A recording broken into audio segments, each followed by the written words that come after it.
안녕하세요. 피탐성 빛의 교회와 함께하는 성경 공부에 오신 빛의 성도님들, 월요일 여러분들 모두를 진심으로 환영하면서 다시 욥기 말씀으로 돌아와서 욥기의 말씀을 공부해 보려고 합니다. 우리 함께 기도하고 말씀 공부 시작하겠습니다. 하나님 고맙습니다. 계속해서 욥기를 통해서 고통을 바라보시는 하나님의 관점, 또 고통을 당하는 사람이 하나님을 바라보는 관점이 어떠해야 하는가를 자세히 배울 수 있는 기회를 주셔서 감사를 드립니다. 혹여 내가 고통 중에 있다면, 이루 말로 다 할 수 없는 고난을 겪고 있다면 이 말씀을 통해서 하나님의 위로를 경험할 수 있도록 도와주시고, 혹여 우리 주변에 고난과 고통을 당하는 사람이 있다면 우리가 그동안 잘못 바라보았던 고통의 관점을 벗어버리고 하나님의 관점 안에서 고통과 고난을 바라보는 가운데 고통과 고난 속에 있는 사람을 하나님의 마음으로 대할 수 있도록 은총과 은혜로 함께하여 주옵소서. 예수님의 이름으로 기도드렸습니다. 아멘. 욥기 15장부터는요, 소위 말해서 라운드 2가 시작이 됩니다.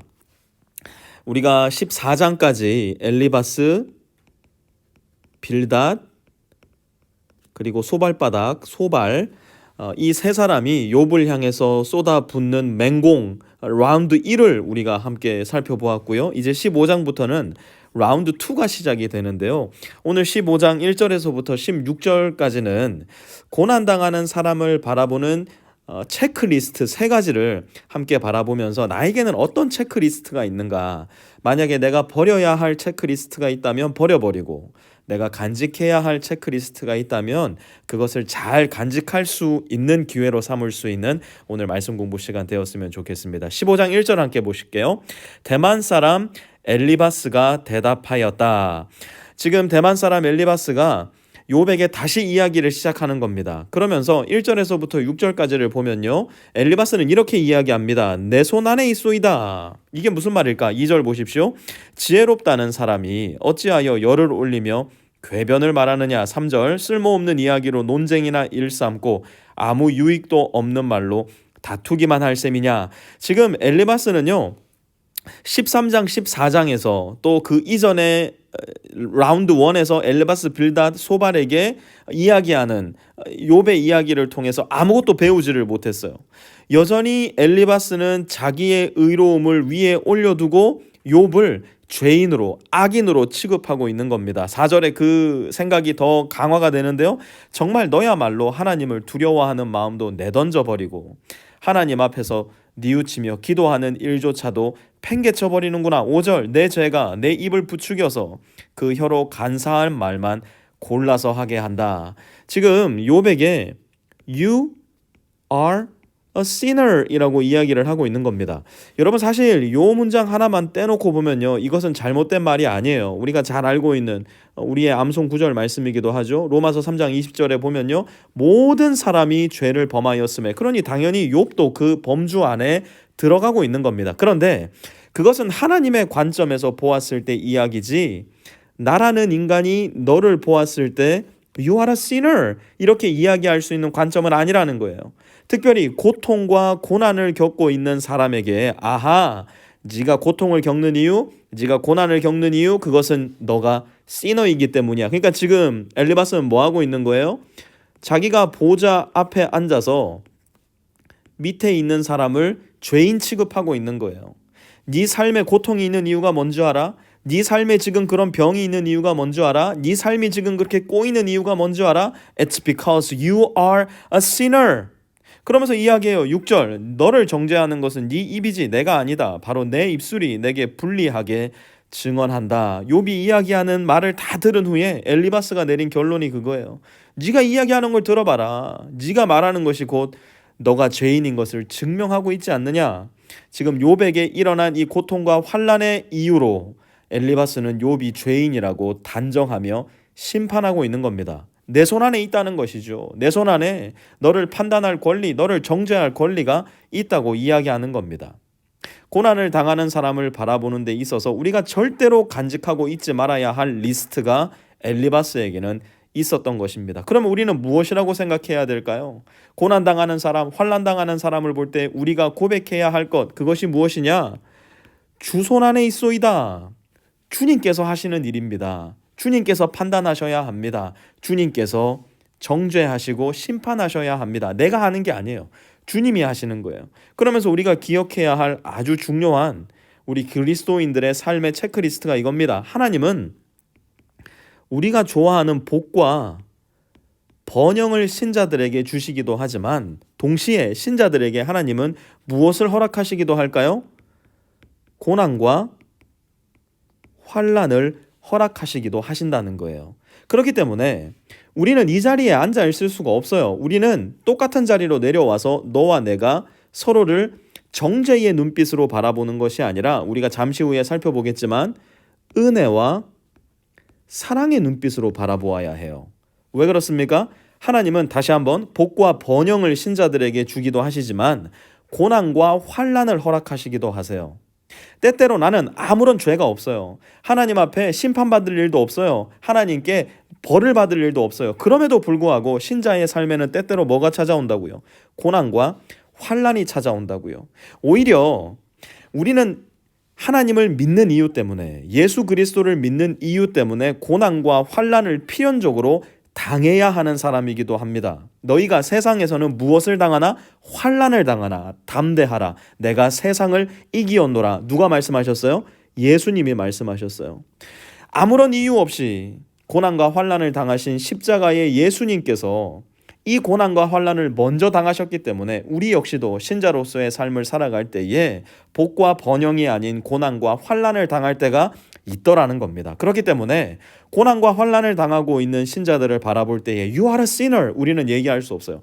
주님 손안에 있습니다. 주님께서는 복과 번영을 주시기도 하지만 고난과 환난을 허락하시기도 하시니 제가 이 고난과 환난 기꺼이 감당하겠습니다. 더 나아가 고난과 환난을 당하는 저 나의 동료 형제와 자매를 주님 도와주시옵소서. 주손으로 붙들어 주시옵소서. 우리는 오히려 심판을 할 것이 아니라 기도하고 은혜와 사랑을 베풀어 줘야 된다는 것이에요.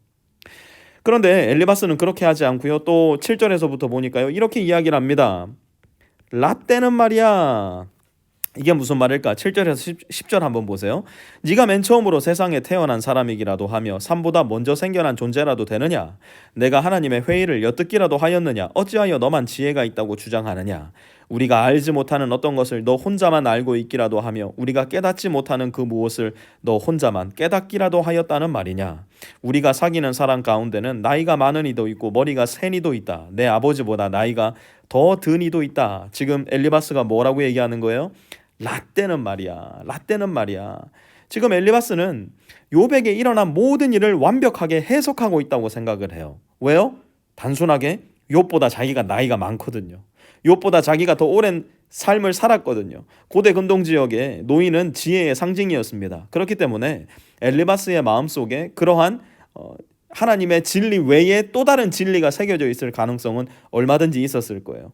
그런데 엘리바스도 아닌데 21세기를 살아가는 우리 마음에도 이런 생각이 있어요. 라떼는 말이야. 나이가 많다는 이유 때문에, 내가 신앙의 연수가 깊다는 이유 때문에, 내가 목사라서, 내가 전도사라서, 내가 장로라서 내가 당신보다 더 잘 알아. 지금 당신이 겪는 그 일 나는 다 해석할 수 있어. 오해하고 착각할 때가 너무너무 많더라는 거예요. 그래서 희한하게 여러분 한번 여러분들의 신앙생활을 한번 잘 돌려서 생각해 보세요. 저는 이게 전 세계에서 일어나는 공통적인 교회의 비극이라고 생각을 하는데요. 교회 안에서 가장 많이 사랑을 베풀고 가장 많이 은혜를 베풀어야 될 사람이 누굴까요? 저는 목사라고 생각을 해요. 전도사들, 장로들, 소위 말해 권사들, 집사들, 전 이런 사람들이 가장 많은 사랑과 은혜를 베풀어야 되는 사람이라고 생각을 해요. 그런데 각 교회마다 왜 그렇게 상처받은 사람이 많은지 모르겠어요. 누구한테 제일 많이 상처받았대요? 정말 죄송하고 미안한 얘기지만 저한테 상처 제일 많이 받아요. 목사를 통해서, 전도사를 통해서, 장로를 통해서, 권사, 집사를 통해서, 소위 말해 교회에 열심히 있는 사람들, 신앙의 연수가 깊은 사람들을 통해서 가장 많은 상처를 받는 비극적인 일들을 우리는 경험하고 목격하게 됩니다. 왜 그럴까요? 이 마음이 있어서 그래요. 라떼는 말이야. 라떼는 말이야. 마치 내 경험이 신앙생활의 전부인 양, 마치 내가 알고 있는 것이 신앙생활의 전부인 양, 우리가 어제도 공부했듯이 다 닭장 신앙 안에 갇혀가지고 하나님의 그 광대하시고 크심을 전혀 보지를 못하는 거예요. 다 내 경험이 신앙의 전부라고 생각하니까요. 지금 엘리바스가 욥을 향해서 가지고 있는 마음가짐이 그랬어요. 라떼는 말이야, 내가 다 알고 있어. 그죠? 그런데 우리가 고난과 고통을 당할 때 뭐라고 생각해야 될까요? 주님은 말이야.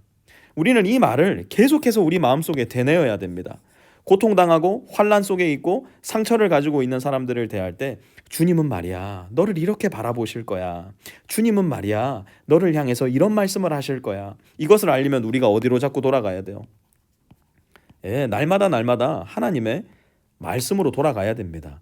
우리는 자꾸 경험으로 신앙생활 하려고 그래요. 짬밥으로 신앙생활 하려고 그래요. 하나님의 말씀을 우리 가슴 속에 넣고 그 말씀을 전해주는 사람들이 아니라 경험과 짬밥을 전해주는 사람이 되려고 하다 보니까 고통과 상처 속에 있는 사람의 그 고통과 상처에 소금을 더 뿌려버리는 겁니다. 엘리바스가 지금 그러고 있는 거 아닙니까? 더 나아가서 11절에서 16절 보니까 엘리바스는 무엇을 하고 있느냐? 엘리바스는요, 친구 욥을 고발합니다. 11절, 하나님이 내게 위로를 베푸시는데도 내게는 그 위로가 별것 아니란 말이냐? 하나님이 내게 부드럽게 말씀하시는데도 내게는 그 말씀이 하찮게 들리느냐? 16절 보니까요, 하물며 구역질 나도록 부패하여 죄를 물 마시듯 하는 사람이야 어떠하겠느냐? 지금 엘리바스가 이야기하는 구역질 나도록 부패한 사람, 죄를 물 마시듯 하는 사람이 누구일까요? 욥이에요. 엘리바스의 마음 가운데는 욥이 완전 악독한 죄인으로 가득 차 있는 겁니다. 우리도요, 이렇게 고발 잘합니다. 누군가를 바라보면서 그 사람에게 직접 이야기하지 않더라도, 저 사람 죄 지어서 그래. 저 사람 분명히 숨겨진 죄가 있을 거야. 저 사람 분명히 하나님께 심판받는 거야. 아니요, 우리는 그 마음을 가지고 고통과 고난을 바라보아서는 안 됩니다. 우리 마음속에 있어야 될 고난과 고통을 해석하는 키는 바로 은혜입니다. 하나님의 은혜가 저 사람 마음 가운데, 저 사람 삶 가운데, 저 사람 고통 가운데, 저 사람의 환난 가운데 함께하여 주십시오. 우리는 은혜로 나가는 사람이 돼야 돼요. 우리는 고발자가 아니라 은혜의 수여자이며 은혜를 나누는 사람들입니다. 그렇기 때문에 내 삶에 고통이 닥쳐왔을 때 우리는 하나님의 은혜를 구해야 돼요. 주변 이웃들에게, 형제와 자매들에게 고난과 환난이 닥쳤을 때 그 사람을 고발해서는 안 돼요. 하나님의 은혜를 빌어주는 사람이 되어야 됩니다. 오늘 우리가 고통과 고난을 바라보는 체크리스트, 여러분은 내 손 안에 있소이다라는 말을 많이 하십니까? 주님 손 안에 있소이다라는 말을 많이 하십니까? 여러분은 고난과 고통을 당하는 사람을 향해서 라떼는 말이야 라는 생각을 가지고 나가십니까? 주님은 말이야 라는 마음을 가지고 나가십니까? 고통과 고난을 겪는 사람을 볼 때 고발을 하십니까? 아니면 은혜를 빌어주십니까? 우리가 가지고 있어야 되는 거 이게 아니에요. 그럼 우리가 뭘 가지고 있어야 됩니까? 주님 손 안에 있습니다. 주님은 말씀하십니다. 은혜를 주시옵소서. 우리가 고난과 고통을 이렇게 바라볼 수 있다면 우리는 엘리바스, 빌닷, 소발과 같이 정말로 잔인하고 잔혹한 복음을 가로막는 사람들이 되는 것이 아니라 예수님처럼 복음을 가지고 사랑을 가지고 은혜를 나누어 줄 수 있는 복되고 귀한 사람들, 더 나아가 나의 고통과 고난도 그렇게 해석할 수 있는 사람들이 되어서 더 건강하고 더 하나님께서 바라보시는 주님 닮아가는 예수 그리스도의 제자요 하나님의 자녀가 될 수 있을 것입니다. 하나님 고맙습니다. 오늘 말씀을 통해서 고통과 고난을 해석하는 방법, 고통과 고난을 바라볼 때 우리 안에 있어야 할 체크리스트 잘 점검할 수 있도록 도와주셔서 감사를 드립니다. 그 모든 것이 주님 손 안에 있음을 믿을 수 있도록 도와주시고 내 경험이나 내 말이 아니라 주님의 말씀을 가지고 고통과 고난을 해석할 수 있도록 도와주시며 고발하는 사람이 아니라 은혜를 나누어 주는 사람으로 이 깨어진 세상을, 오늘도 고통당하는 사람이 수두룩빽빽한 이 세상을, 그리고 오늘도 고통당하는 내 삶을 해석할 수 있는 주님의 자녀요 예수 그리스도의 제자들 다 될 수 있도록 주님 은혜 베풀어 주시옵소서. 예수님의 이름으로 기도드렸습니다. 아멘.